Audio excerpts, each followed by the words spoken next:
happened to Madam Stella? Alam niyo, sa totoo lang, sa dami ng sinabi niya, wala ko naintindihan. Ang gulo niya kasi. Magulo talagang kausap yung detective na yun eh. Uy, baka may connection yung pagsabog. Di ba ang lakas nun? Ito talaga. Hindi ka nakikinig doon sa kwento ni Sir Pepito no? Yung drone niya ang sumabog kasi bumagsak. Pero ako, hindi ako naniniwala na patay siya.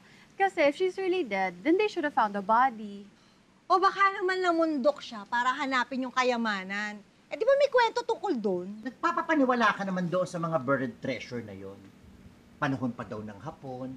Kung talagang meron nun, eh hindi na makakita yun ngayon. Dapat nga alam mo yan. At bakit naman dapat alam ko? Eh di ba nung panahon ng hapon, buhay ka na? Oh. Alam mo, gusto rin kitang gawing treasure. Talaga? Gusto rin kita ibaon sa lupa. No! Hindi. Pero kung totoo may treasure, ha, exciting yan. No. That's impossible. In this day and age, naniniwala pa ba kayo sa buried treasure? Hindi totoo yan, di ba? So, hindi ka naniniwala? Hindi. Tama si Mang Tommy. Kinalat lang nila yung balita na yan para kumita sila. Tsaka para marami magpunta rito. Kaya naman dinauso yung mga kayamanan na yan. Tama. Oh. Diba? Bilib talaga ako sa'yo. Mamaya na bayad nito, ha? Sige. Thank you, ah. Mang Tommy, ano bang plano natin? Actually, it's all good. Everything seems to be going according to plan. Wala naman yata nagbabalak hanapin yung buried treasure, eh. Oo, kaso lang, si Mang Goring laging nakabantay. Yun lang ang problema. But that's also a good sign. Good sign? Mm-hmm. Paano naging good sign yun? Ang higpit magbantay nun. Dahil ang ibig sabihin nun, alam niya na talagang may buried treasure. Kaya mahigpit siya magbantay dahil alam niya meron yun. Kung alam niya na may kayamanan doon, bakit di niya inuukay?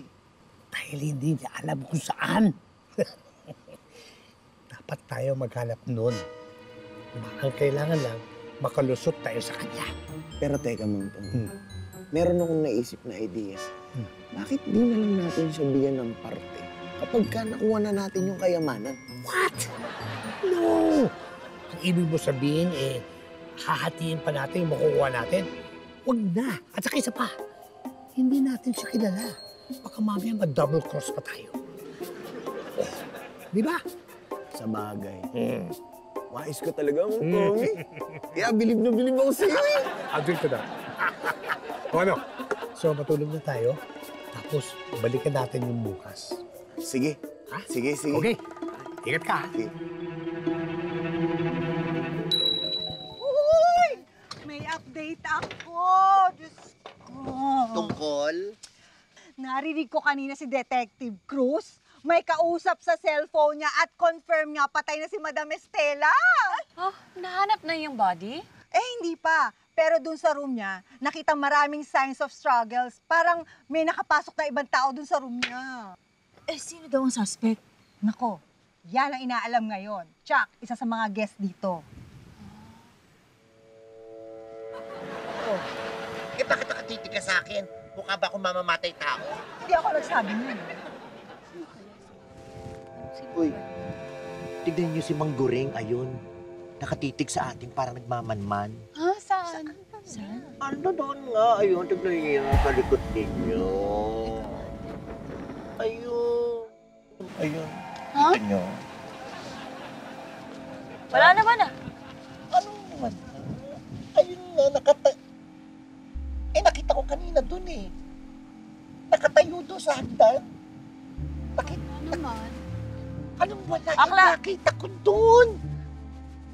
Akala, guni-guni mo lang yun. Naku, hindi ka kasi naliligo eh. Kaya kaliguan ko dyan, tulak kita.